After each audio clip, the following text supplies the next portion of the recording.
позанимался.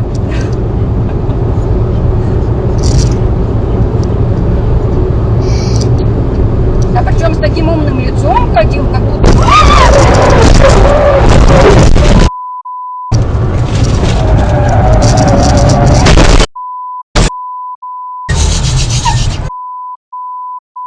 Все хорошо. Все цел, все здоров.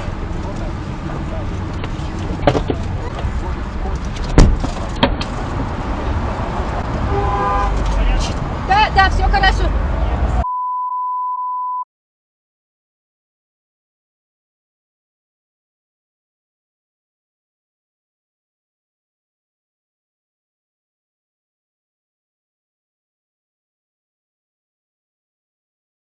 Встретитесь, а потом уже, знаете ли, совсем разбежитесь по разные стороны. Поэтому сегодня наслаждайтесь общением друг с другом. Я вас от всей души поздравляю. Ну и, кстати, стоимость обучения в иркутских вузах может вырасти в пределах инфляции в новом учебном году. Авария, ты как всегда вперед не смотрел. Продолжение.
Твою мать-то.